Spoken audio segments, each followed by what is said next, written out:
Okay, so here we are. TSIME 28. If you don't know the drill already, it takes about 2 seconds to go down there and hit the like button. Literally, it doesn't take any effort at all. It's the only payment asked for the services rendered. Although these services may not be too welcome, TSIME 28 is going to be another, eye-opening, possibly offensive episode. And this one might be super offensive to a lot of people that I know.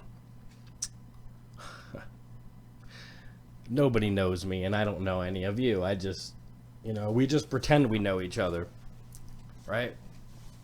I mean, think about, like, how many friends you have on Facebook. So if these people on Facebook are your friends, what do you call the real people that you hang out with?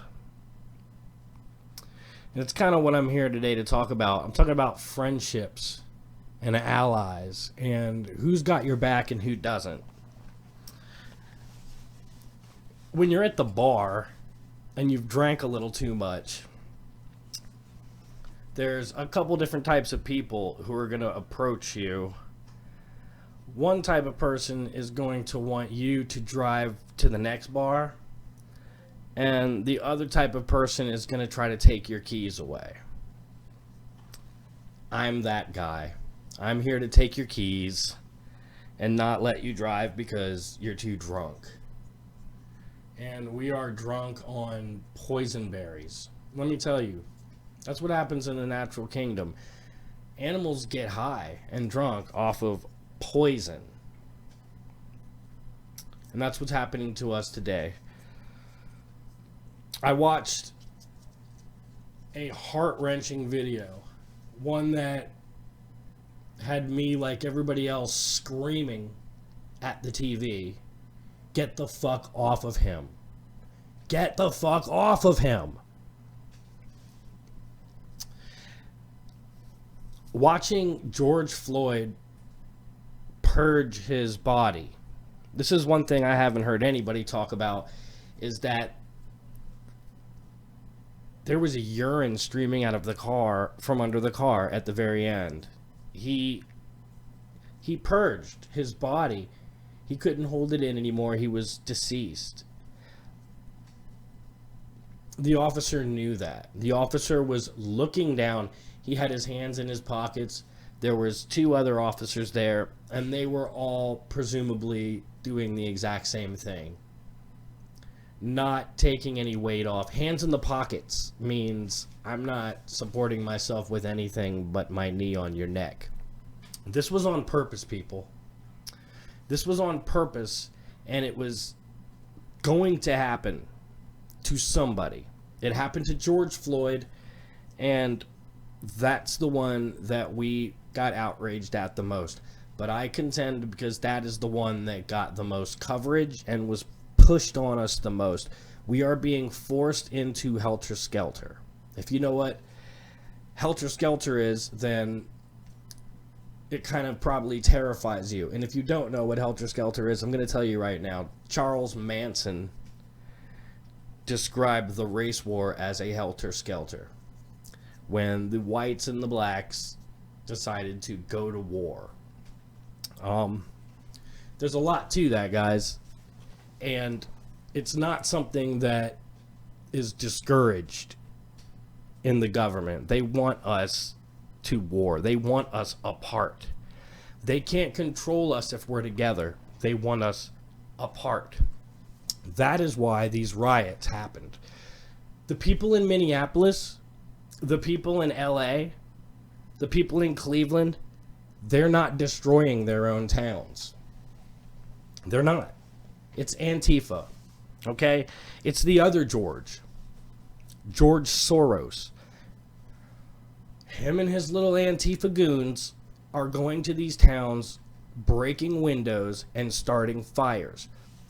They're spraying things on the doors of these buildings like, free stuff here. Come here for the free stuff. And they are banking on the reaction that they got. They knew this would happen. They knew it would happen like this. You know how they knew? Because they've done it before. And this has happened before. I'm old enough to remember Rodney King and the LA riots. When Rodney King's attackers, the officers who attacked him, weren't held to account for what they did,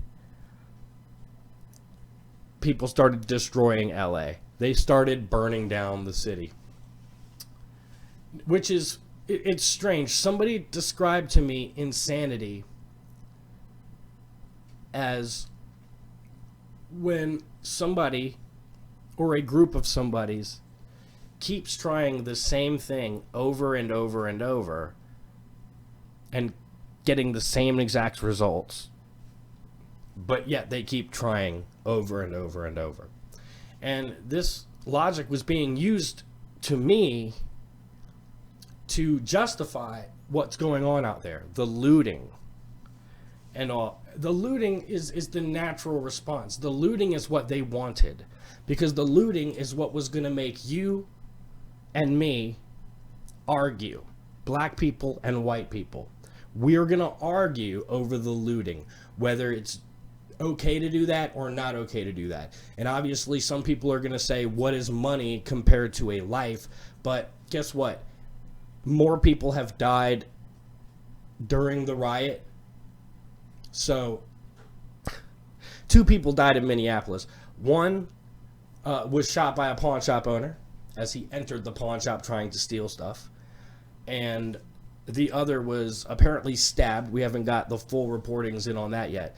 But so to prevent police brutality, we have killed 2 more people. The riots were not started by the people of Minneapolis. They were started by Antifa. Let's just get that straight. I have watched the people of those cities going out and actively trying to stop the vandals. They were trying to stop the vandals in the beginning. I saw it. It's out there. The cop. There's a white guy, a cop, who started smashing up AutoZone windows. People started coming around to get him. Now they say, how do you know he's a cop? He was all covered up, right? How do you know he's a cop? I know he's a cop because when that kid, that black kid, was following him, he turned around like a cop. And he approached that kid so much like a cop that that kid backed down. And everybody started saying, hey, are you a cop? Are you a cop? They knew he was a cop. These riots are being orchestrated to drive a wedge between us. Because guess what? There was a huge movement that was bringing white people and black people together. And a lot of you don't know it because you haven't been shown it. But we're talking about Turning Point. We're talking about the Candace Owens crew.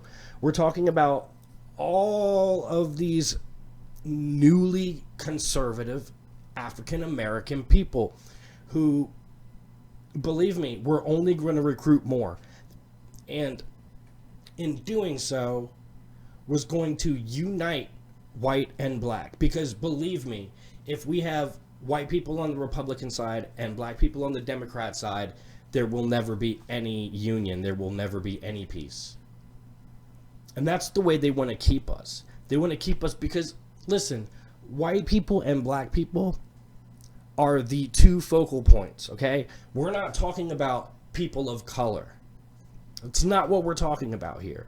We're not talking about all different brown-skinned people and all the different types of white people. No, we're talking about white Americans and African Americans, white and black. These are the 2 that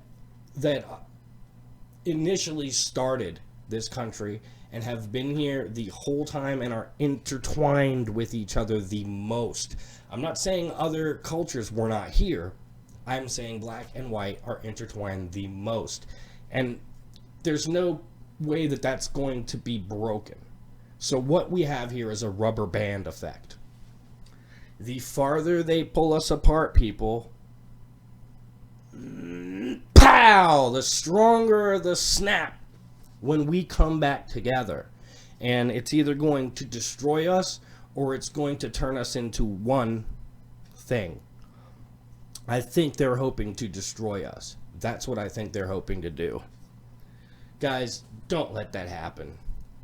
Don't let that happen. Stand up. If you're going to not trust the government to fully investigate George Floyd's death, then don't trust the government for anything else. Stop watching the news. Stop watching everything. We regular people are only meant to be steered around. And every time something happens in the news, that is an attempt to drive us like cattle into a ravine where they can slaughter us. Period. Point blank. And, you know, this really makes me think about something else too. Racism in general. Racism in general. I saw a little video online where they asked a whole bunch of people, are you racist? Are you racist?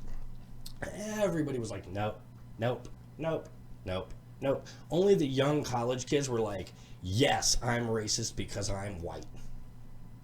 White people are inherently racist and I'm racist because I'm white. Bullshit.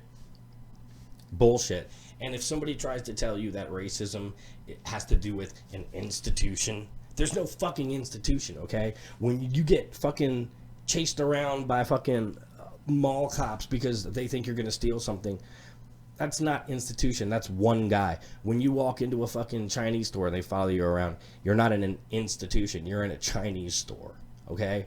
When you go anywhere, when you walk past an old lady and she crosses the street, okay? That didn't happen in an institution. It happened outside on the street between two people. And when I get called out and I get yelled at for my race out here in this place that I live, which happens, it happens, it's not institutional. The institutional racism is a self-loathing racism that's created in the institutions, the colleges, the places where people go to learn, and they end up learning how to hate themselves, and they don't know how to cope with it. You can't backtrack, okay? It's been going on since the beginning of time. Racism exists, and it exists from all races. All of them are racist. All right, period. There is no line that says you can't be racist if you don't have power. That's bullshit. You know how I know? Because I'm old enough to know.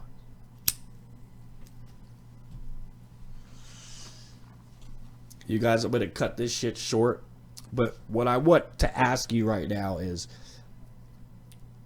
can you please just be honest and be real?